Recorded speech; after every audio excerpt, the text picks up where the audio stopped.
Hello बच्चों, क्या हालचाल। मैं अनुराग खरे और ये आपका अपना चैनल अपना पढ़ाई अड्डा। आज हम लोग करने जा रहे हैं Newton second law of motion. इसके पहले वाले वीडियो में हम लोगों ने कंप्लीट कर लिया था Newton's first law of motion. तो आज का अपना टॉपिक क्या है? न्यूटन्स सेकंड लॉ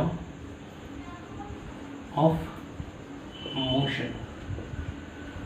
ठीक है, तो सबसे पहले तो ये जाने कि न्यूटन सेकंड लॉ की रिक्वायरमेंट क्यों आई।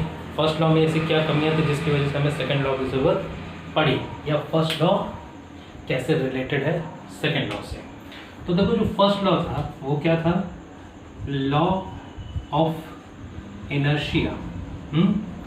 तो लॉ ऑफ इनर्शिया क्या बताता था हमें कि कोई भी ऑब्जेक्ट अगर रेस्ट में है तो रेस्ट पे ही रहेगा अनटिल एंड अनलेस कि उसके ऊपर कोई एक्सटर्नल एफर्ट ना लगे। मतलब उसका नेट फोर्स अगर ज़ीरो है तो वो रेस्ट पे ही रहेगा। अगर कोई ऑब्जेक्ट यूनिफॉर्म मोशन में चल रहा है तो वो यूनिफॉर्म मोशन में ही चलता रहेगा अनटिल एंड अनलेस कि उसके ऊपर कोई एक्सटर्नल एफर्ट ना लगे। तो इनर्शिया की मीनिंग क्या है? इनर्शिया की मीनिंग होती है oppose to change in state. मतलब अपनी स्टेट में चेंज होने का। जो भी ऑब्जेक्ट की स्टेट है उस स्टेट में कोई भी चेंज अगर हो रहा है तो वो उसको अपोज करेगा। तो देखो, फर्स्ट लॉ से हमको सिर्फ दो जानकारियां मिली थी। क्या? कि किसी भी ऑब्जेक्ट का जो नेट फोर्स होता है वो जीरो होता है और एक्सेलरेशन जीरो होता है। ठीक, ये जानकारियां हमको फर्स्ट लॉ से मिली थी। अच्छा, क्या हो अगर हमारे किसी ऑब्जेक्ट का नेट फोर्स जीरो ना हो तो क्या कंडीशन बनेगी? क्या हो अगर हमारे ऑब्जेक्ट का नेट एक्सेलरेशन जीरो ना हो तो क्या कंडीशन बनेगी?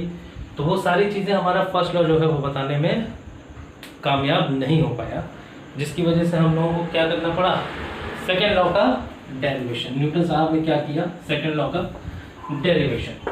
तो देखो, न्यूटन का सेकेंड लॉ क्या है? अगर न्यूटन का सेकेंड लॉ हम लोग देखें, डिस्कस करें, तो न्यूटन का जो सेकेंड लॉ है वो ये कहता है कि rate of change of momentum is equals to net applied force। ठीक, एक्चुअली जो rate of change of momentum होगा directly proportional to net applied force होता है। प्रोपोर्शनलिटी हटती है, कांस्टेंट के आता है, उसकी वैल्यू 1 आती है। तो आप ये सब करो, इससे अच्छा सीधे आप ये समझो कि जो नेट अप्लाइड फोर्स है वो क्या होता है? Rate of change of momentum. और मोमेंटम क्या होता है? मोमेंटम होता है P which is equals to m into v. Momentum is a vector quantity. ठीक है, जहाँ पे m क्या है? मास है, और v क्या है? वेलोसिटी। ठीक है, तो इसलिए मोमेंटम क्या हो गया? एक vector quantity, because velocity is a vector quantity and mass is constant. ठीक है, so momentum is also a vector quantity. तो न्यूटन का सेकेंड लॉ ये कैसे कह रहा है कि rate of change of momentum is equal to net applied force? देखो समझो, इस स्टेटमेंट को समझने के लिए लेट अस सपोज कि कोई एक ऑब्जेक्ट है m मास का। ठीक है, कोई एक ऑब्जेक्ट है m मास का और इसकी इनिशियल वेलोसिटी u है। Rate of change of momentum ना, इसका मतलब अगर इस चीज को हम लोग लिखें तो रेट ऑफ चेंज मतलब delta p by delta t, time के रिस्पेक्ट में मोमेंटम कितना चेंज हुआ, is equals to net applied force. इसका मतलब तो यही हुआ ना, ये जो स्टेटमेंट है, rate of change of momentum is equals to net applied force, that is delta p by delta t equals to f net. तो देखो ये आया कहाँ से? मान लिया कि कोई एक ऑब्जेक्ट है m मास का जो u वेलोसिटी से चल रहा है।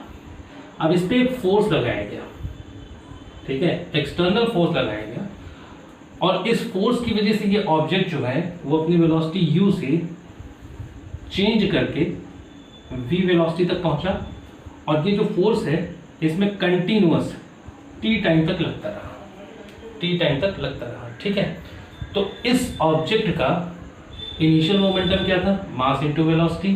फाइनल मोमेंटम क्या था? मास इनटू वेलोसिटी। कितने टाइम तक लगा? t टाइम तक लगा। तो चेंज इन मोमेंटम क्या हो जाएगा? Delta p is equal to p final minus p initial upon कितने टाइम तक ये लगा? t time. ठीक, तो फाइनल मोमेंटम क्या हो गया, mass into velocity, final velocity v minus mass into initial velocity that is u by t। तो क्या हम इसको rate of change of momentum by t है ना, तो rate of change of momentum नहीं कह सकते, फाइनल माइनस इनिशियल।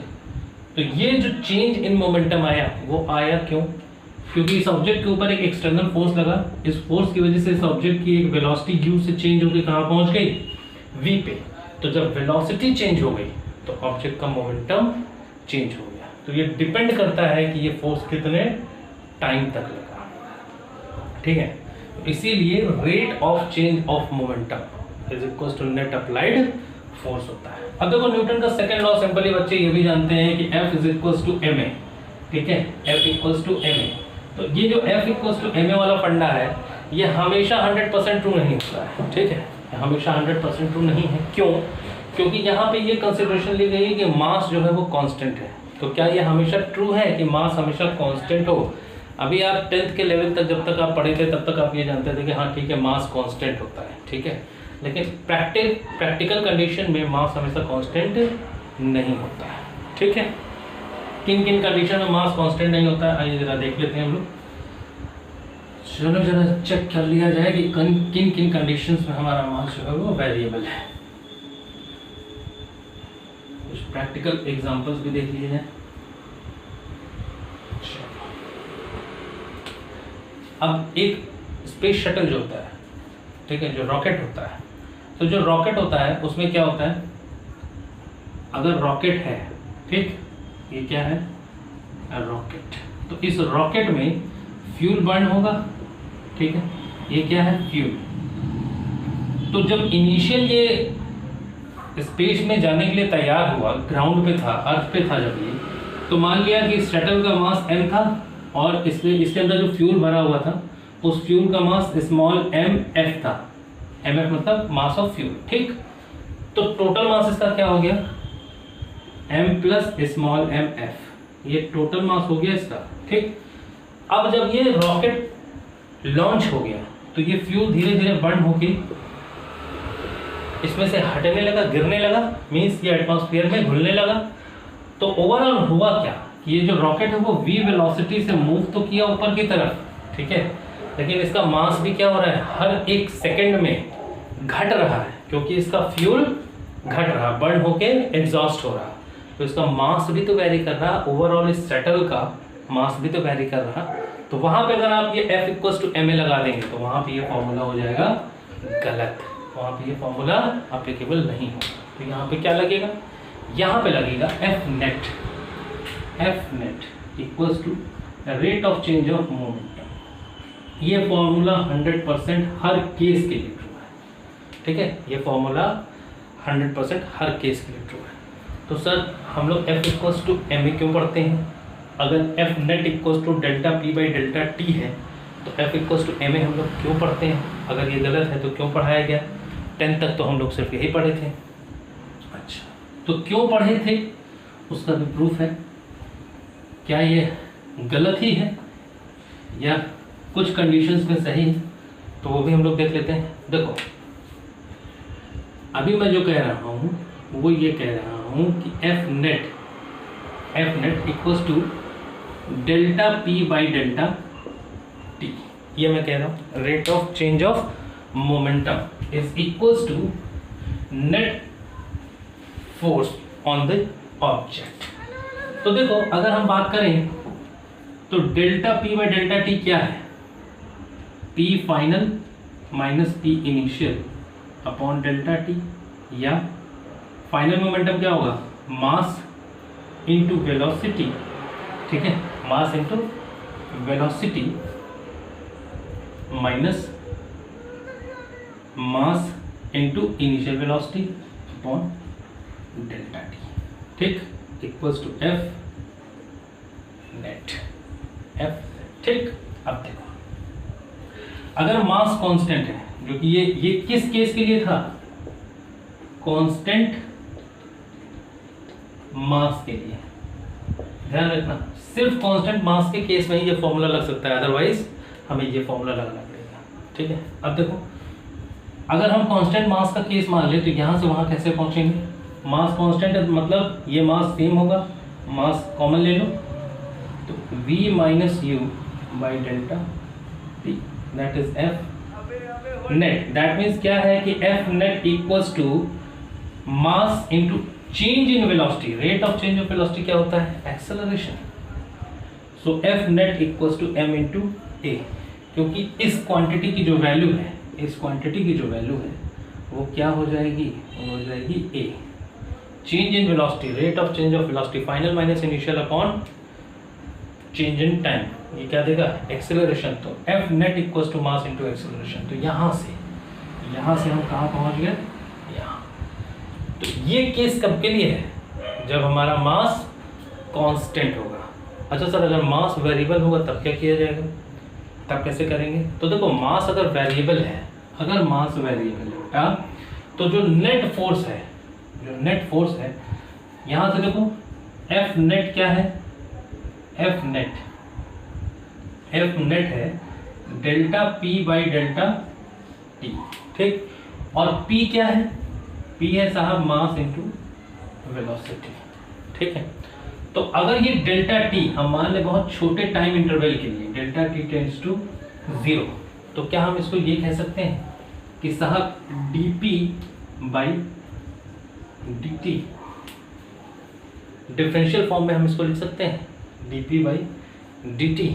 तो क्या dp बाई dt क्या हो जाएगा?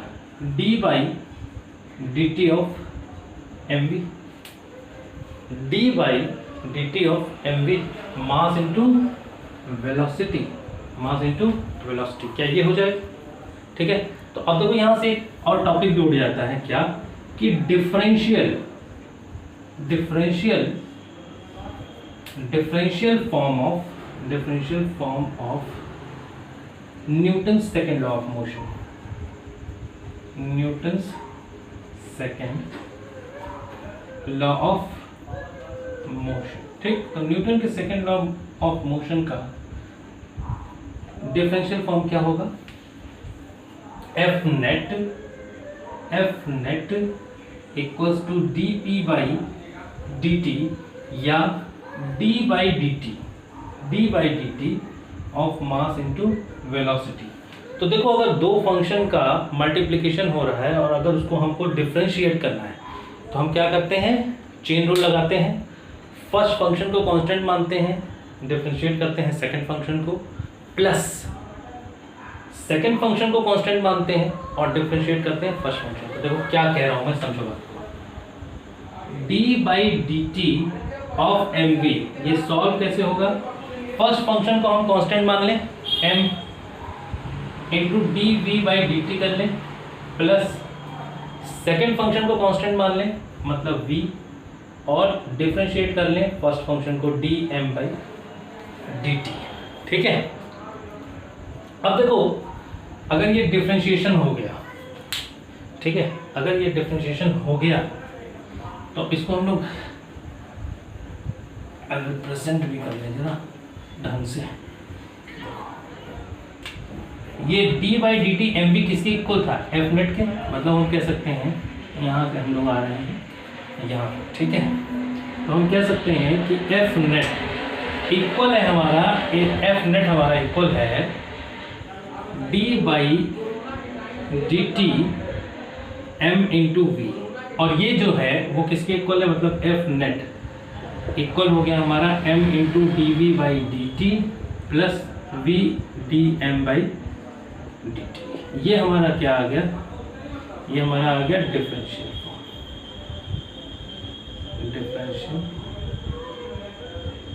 और ये 100% ट्रू है, 100% ट्रू है।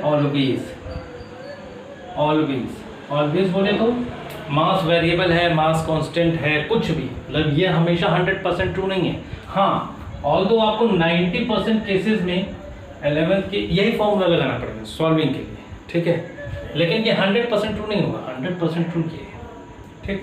तो अगर ये 100% ट्रू है तो यहाँ से हम वहाँ पहुँच सकते हैं, बिल्कुल पहुँचना भी चाहिए। तो देखो, अगर मास कांस्टेंट है, ये केस कब का था? मास कांस्टेंट का, और ये हमेशा के लिए है, चाहे मास कांस्टेंट हो चाहे वेरिएबल हो। तो अगर इसी में हम ये कंडीशन लगाते कि मास कांस्टेंट है, तो देखो अगर ये चीज हम मान लें, let mass of object, let mass of object is constant, मान लिया कि ऑब्जेक्ट का जो मास है वो कांस्टेंट है, मतलब कांस्टेंट वैल्यू को अगर हम डिफरेंशिएट करें तो वो जीरो हो जाएगा। दैट मीन्स कि dm/dt की वैल्यू जीरो होनी चाहिए। किसी भी कांस्टेंट टर्म का डिफरेंशिएशन हमेशा जीरो होता है। दैट मीन्स कि ये पूरा का पूरा टर्म जीरो हो जाएगा। बचेगा क्या, f net equals to m into dv/dt। तो हमारे पास बचा क्या, f net equals to m dv/dt। और dv/dt क्या है, rate of change of velocity. ये हमें क्या दे देगा, एक्सेलरेशन। तो यहाँ से हम क्या पहुँच गए, कहाँ पहुँच गए, f net equals to m और dv/dt की वैल्यू हो गई a। तो F net equals to m into a, देखो यहीं पहुँच गए, f equals to m a, f net equals to m a। ठीक, तो फाइनली आज हम लोगों ने सेकेंड लॉ ऑफ मोशन जो है वो कंप्लीट किया और उसका डिफरेंशियल फॉर्म भी हम लोगों ने डिराइव किया, जो कि ये इंपॉर्टेंट है आपका।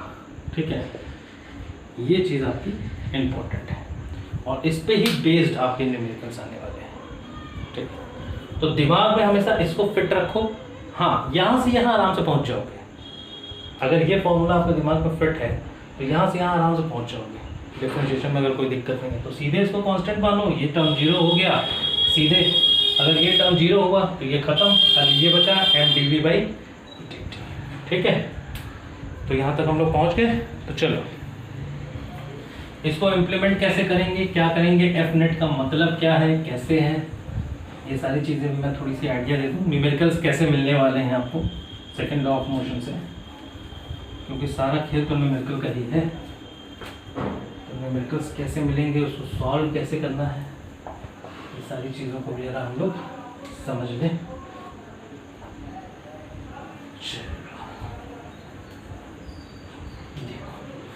लेट अस सपोज कि कोई एक ऑब्जेक्ट है m मास का, ठीक है, और ये किसी हॉरिजॉन्टल सरफेस पे रखा हुआ है। ठीक, इसके ऊपर एक F1 फोर्स इधर लग रहा है और इस सरफेस की वजह से इसके ऊपर एक फ्रिक्शन फोर्स लगेगा पीछे की तरफ। इसका मास नीचे की तरफ लग रहा होगा mg और ऊपर की तरफ लग रहा होगा नॉर्मल रिएक्शन फोर्स। ठीक है, और इन सारी सिचुएशन की वजह से हो क्या रहा है कि ये ऑब्जेक्ट जो है वो F1 की डायरेक्शन में a एक्सेलरेशन से मूव कर रहा है, F1 की डायरेक्शन में a एक्सेलरेशन से मूव कर रहा है। तो अगर ये ब्लॉक F1 फोर्स की डायरेक्शन में a एक्सेलरेशन से मूव कर रहा है, दैट मीन्स क्या कि F1 is greater than frictional force. जो फ्रिक्शन फोर्स है उससे F1 बड़ा है, तभी तो वो अपनी तरफ इसको खींचने जा रहा है। ठीक है, तो यहाँ से अगर हम लोग इसके हॉरिजॉन्टल और वर्टिकल फोर्स को इक्वलाइज करें, ठीक है, और वर्टिकल फोर्सेस इस पे क्या क्या हैं, इस पे वर्टिकल जो फोर्सेस हैं वो क्या है ऑब्जेक्ट पे, FBD बनाओ जरा, FBD पता है ना, free body diagram, FBD free body diagram. ठीक है, फ्री बॉडी डायग्राम कैसे बनाते हैं, ऑब्जेक्ट को एक पॉइंट मास मान लेते हैं, उसके ऊपर एक्ट होने वाले, ऑब्जेक्ट के ऊपर एक्ट होने वाले सारे फोर्सेस को हम रिप्रेजेंट करते हैं। इस तरीके के रिप्रेजेंटेशन को हम क्या कहते हैं, FBD फ्री बॉडी डायग्राम। अगर फ्री बॉडी डायग्राम नहीं बनाना आता है तो यूट्यूब के ऊपर सर्च करो अपना पढ़ाई अड्डा लॉज ऑफ मोशन 01, उसमें मैंने सारी चीज़ें आपको बताई हैं। ठीक है, तो FBD है फ्री बॉडी डायग्राम। तो इस ऑब्जेक्ट को हम क्या कहेंगे, एक पॉइंट मास की तरीके से ट्रीट करेंगे और हम मानेंगे कि इसके ऊपर एक नीचे की तरफ mg लग रहा, ऊपर की तरफ n लग रहा, इस तरफ F1 लग रहा, इधर एक फ्रिक्शन फोर्स Fr लग रहा और ओवरऑल ये a एक्सेलरेशन से आगे की तरफ मूव कर रहा है। तो जब हमने FBD बना लिया तो हमने ये देख लिया कि वर्टिकल फोर्सेस क्या क्या है, वर्टिकल फोर्सेस हैं n एंड mg, और ये दोनों फोर्सेस क्या होंगे, इक्वल एंड अपोजिट। ये दोनों फोर्सेस क्या होंगे, equal and opposite. That means n should be equal to mg। ठीक है, n should be equals to mg। अच्छा, ये तो वर्टिकल फोर्सेस हो गए, बैलेंस हो गए। अब हॉरिजॉन्टल फोर्सेस की बात कर लें। हॉरिजॉन्टल फोर्सेस में ही नेट फोर्स का कंसेप्ट आता है। नेट फोर्स का कंसेप्ट बोले तो एफ नेट यहाँ पे क्या होगा। नेट फोर्स क्या होता है, क्यों होता है, समझो। हम जानते हैं न्यूटन का सेकंड लॉ हमको कहता है f net equals to M into a, mass into acceleration. किसका मास, जिस ऑब्जेक्ट की बात हो रही है, ठीक है। तो ये मास ए एक्सेलरेशन से आगे की तरफ बढ़ रहा, तो ये जो एफ नेट होगा वो इस ऑब्जेक्ट के मास और एक्सेलरेशन के बराबर होगा। तो ये जो नेट फोर्स है वो क्या है, जिस तरफ बॉडी का एक्सेलरेशन हो रहा है उस फोर्स को हम क्या मानते हैं, पॉजिटिव, और उसके अपोजिट वाले फोर्स को हम क्या मानते हैं, नेगेटिव। तो देखो, जिस तरफ ऑब्जेक्ट का मोशन हो रहा है वो फोर्स पॉजिटिव वगैरह है तो वो बड़ा है, और उसके अपोजिट वाला फोर्स क्या है, छोटा है। तो एफ नेट क्या होगा, F1 minus F R, this should be equals to m into A. ये आपकी इक्वेशन बन गई। ये आपकी पहली इक्वेशन है, और यहाँ से आपकी n इक्वल्स टू mg, ये आपकी दूसरी इक्वेशन। इन दोनों इक्वेशन को सॉल्व करके हमें जो कुछ भी इसमें बताना होगा वो सारी चीज़ें हम लोग बता लेंगे। तो इस तरीके के क्वेश्चंस आपको मिलेंगे जिससे आपको सॉल्व करना होगा, ठीक है। तो आई होप आप लोगों को Newton second law of motion समझ में आया होगा। तो मिलते हैं अगले वीडियो में, जिसमें हम लोग कंप्लीट करेंगे Newton third law of motion. तब तक के लिए पढ़ाई करते रहिए। हाँ, और एक चीज़, आप लोग यार कमेंट किया करो, ठीक है, और सब्सक्राइब करिए। कुछ बच्चों का कमेंट मेरे पास आया था कि वीडियो को हम लोग सब्सक्राइब कर रहे हैं चैनल को, लेकिन वो सब्सक्राइब नहीं हो पा रहा है। सब्सक्राइब में कोई भी इशू नहीं है, चैनल नॉर्मल है, सब्सक्रिप्शन नॉर्मल है, उसमें कहीं कोई दिक्कत नहीं है। तो आप लोग सब्सक्राइब करिए, कमेंट करिए, लाइक करिए, शेयर करिए, ताकि जो बच्चे नीडी हैं उनके पास ये सारी चीज़ें पहुँच सकें। All the very best.